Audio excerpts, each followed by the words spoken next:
कई कई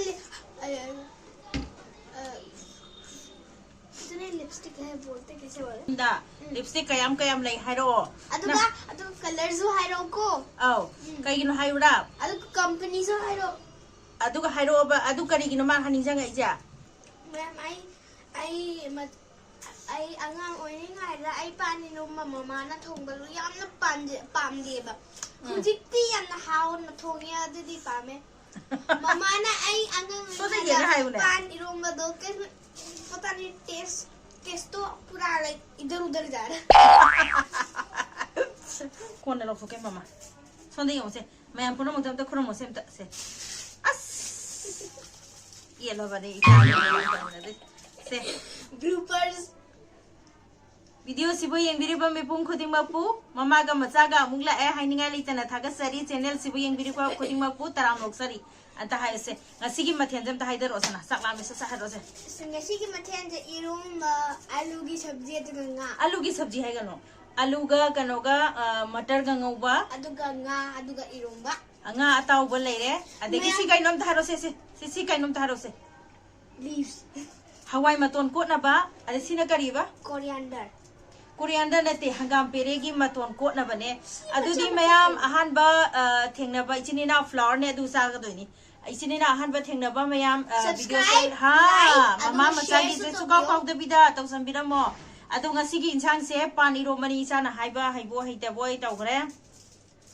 ado kano taw ge swine ka dum thamge mama kona loge ado pan iron bani ado nga taw siga tawre do video se ahan ba thengna bi ba ichini na mayam yawba oitara gadi kano taw sambira mo subscribe to ba kaw ganu adu bell icon su ngasi di mi me am ngasi dem ta hayda khoi kara mu bang taw num ta hayda ngasi ja ai gi room da magi room da nungsa tho ebako ebako adu ngasi di sida oina tawrage na mama ga apa ni room da phasan to rose mama to pigis mat to sa adu di mem sa yam la me ba nungsa manga da sunu ngasi di mai yaw da bida nangi se le tu mama na matum phaza ba thame mama gi dei la mi so masi nu pi masas adu ka no taw ni lai yaw da bi mu ba siam harau re ngasi di nungsa sa ka je no tor ga sa ba phangam ne adu me am lo khot la ga sa la me yam aseng ba gi sa am la me ba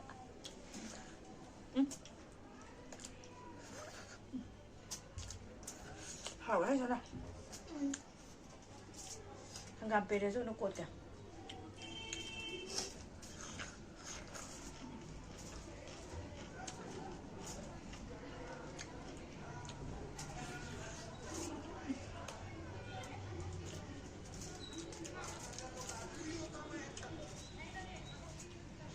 nằm sạ lại về nằm ra vào phun lên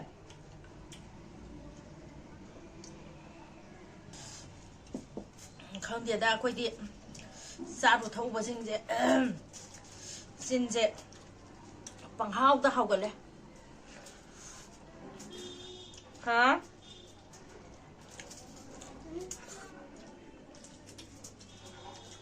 wa su khang ngang mina na hujikan da ne wa su ngang dre hai ra amni kon nam na ba da hona lai le na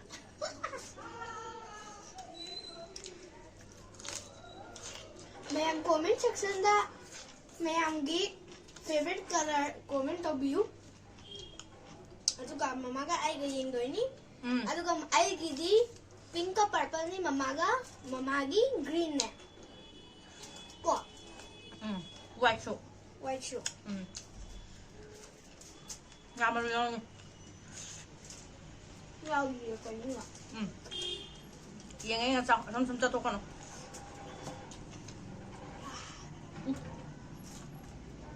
ba pan ron ba sabi ron na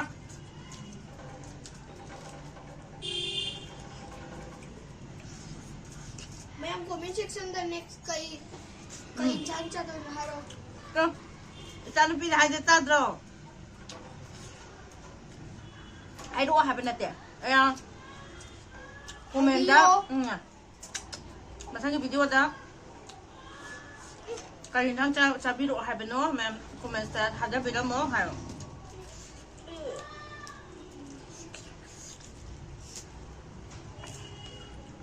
nasi jam mata cha restaurant da to boga mapa Stella gi papa tumbaga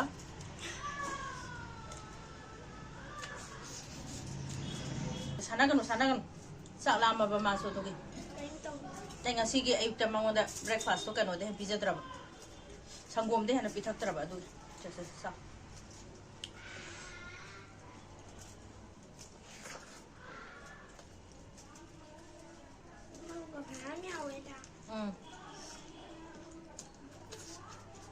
이거 연비리 바꿔지 마음지 가까워네 보고 마음지 그래서 스텔라 야로 퍼센트 누가이 브라 항 ai ao nuai bra yang 유행하가 하여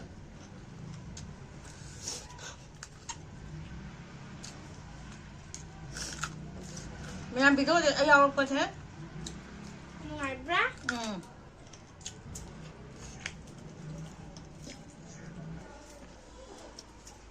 Mẹ nó sẽ để quay fruit salad cho rồi nhỉ cô.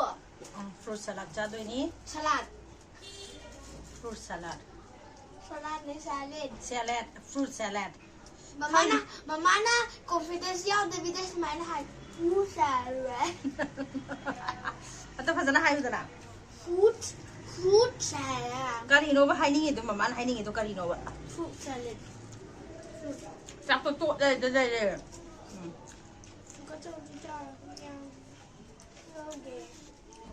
Saya foto mama ilmu hidup ada. Kamda. Mẹ mày nói xin phải dập ra. Hayo. Comment sa hay bira mo kakan hayo. Mai yaw gan. Comment sa hay bira mo. Som sa to kan. Ay jama sa pazabra. Comment sa hay bira mo.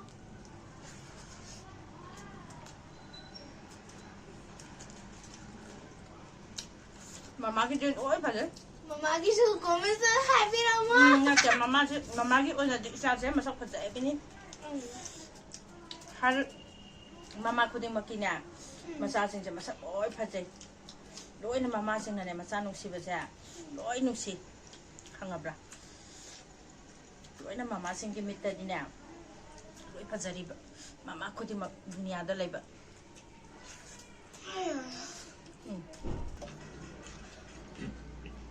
चाबदा फुल ले दोगी ओ तो बस याद रहे आराम दा आराम से मुन्ना मैम फ्रूट सैलेड की वीडियो ये नहीं आती डिस्क्रिप्शन दा देरम नहीं 합쳐라 오늘 हाँ 합쳐라 게 마마게 하는 게 하는 게 비디오 다수 프루트 살라드 하प네 काव सब्सक्राइबर ना साबीरो हाइबा इंसांग ने सना कोई नि जाय जे काव थोकर मामा कदान हाइबो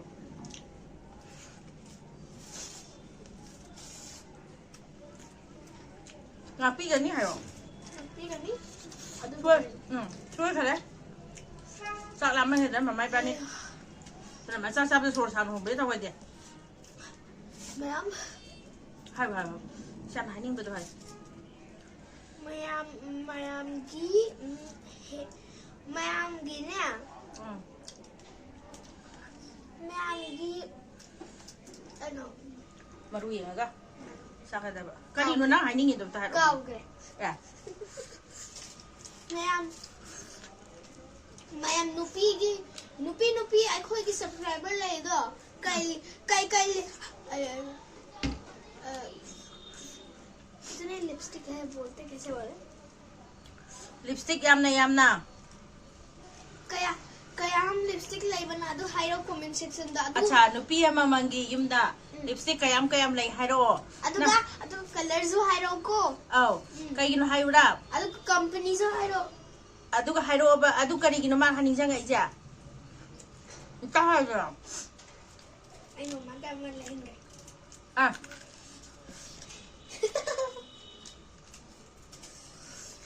Kapal amne lipstick to hura tay ni hai. Nail polish to hura tay ni hai. Adun nati ay. Tanne. Ay mamagi bag chaloga. Mamagi samne da. Adu bu kai no bu. Adu bu huran ba ro ba. Huran ba ba min. Tumin la. Adu ne ay na hai de. Isa na ba sumin ne. Adu huran ba ka bura ba hoy ni sumin ne mama na soi ni. ai angang oiningai da ai paninum mama na thongbalu yamna pamdeba hujikti yamna hauna thongya adudi pame mama na ai angang pan iromba do ke pata nahi taste to pura like idhar udhar ja raha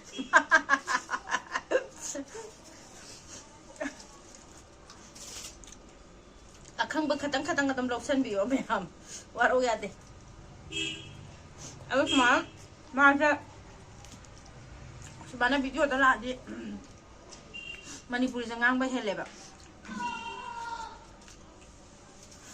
ai Manipuri ko man natte ba oi hai ji de chan pi ma'am hai hai budi hai adu ko man natte ba ai English ka Hindi ka khatang ko man ne na hai adu su ga de da sana tamagal oi hai bane lola akan dum nang hai ji de cha dum hai ji de ai nga ngoin tanda mama gi sister gi maming hai ba hogre adu ne ai gi first word adu ga ai na de na hai do adu ga ai na hai pi ngai da nga ngoi ngai da kwai di ahan ba lon tholok ba horak pa da mama gi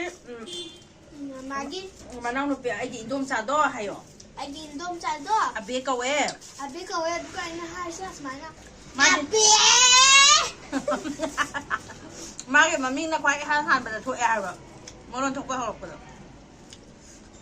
ai gi mama na khang ba you thought कैसे बोलूं हाँ मैं बोलना चाह रही हूँ कि मैं बोलना चाह रही हूँ कि आपको लग रहा था मैं आपका नाम बोलूंगी नहीं ऐसा नहीं सोचा वही बोलना है ना मेरे को अच्छा हाँ mama na khanya fa ha ma da mama ha na ka ga ma lon thola ka da ha ba ne khan ba ne ba ko na to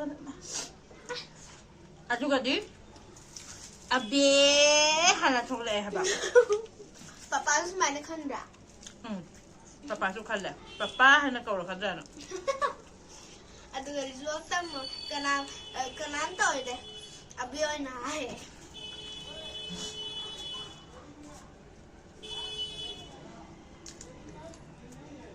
Ngam hao Yam nung ada nga sih deh nung bang sih मैं सी भी वो मुका सूत्र hello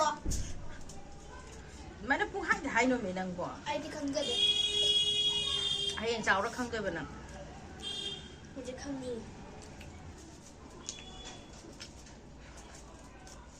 अम्मा friend ले ये बा अदो की मम्मी आई की फ्रेंड अम्मा ले ये माँ की मम्मी ऋषभ ने अदुगा माँ से अखोई का गेम साना आईगी इमानबी का आईगा गेम साना बदने अदुम हाई ले आई थी फाइरुगे अदुम हाई ले ये बा अदुगा हाई ले अदुगा आई ना आईगी पेंटा थी फाइरे अदुगी आई अदुगा खोई ना mana khang ja ba wani kala dum li jari me se अदुगा खोई युम छाना बदा आई मागी सिस्टर ने एल्डर सिस्टर अदु माना बेबी ओइबा अदुगा बेबी ओइरा काना अदुम तौ लेबा दुदो माना अदु बेबी दो दी याम तौ दे अदुदो chao अदुम तौ लेबा अदुम मिडल ऑफ द गेम अदुम तौ लेबा हाइबा आई नंग पुला जाको पुकाओगे क्योंकि अदुगी नंग अदुम थी पागे हाई ले देगा पुला जाका उबरे दी यार है हाय आई एक्सप्लेन तो मत समझे मम्मा एक्सप्लेन तो ho ya la sa ado khano taw ra ge ma tapna dum sa ho ga ni sa ba loi re ada imai sa ge nga sigi मम्मा की लोरे दी लोरे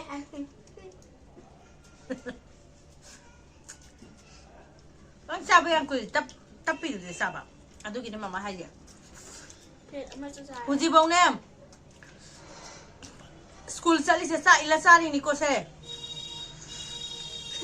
Mubang ke putho sa hali je makut da saksa nam sa hali mi se. Adidi mayam. Masih kita makan di. Bye bye Bye bye.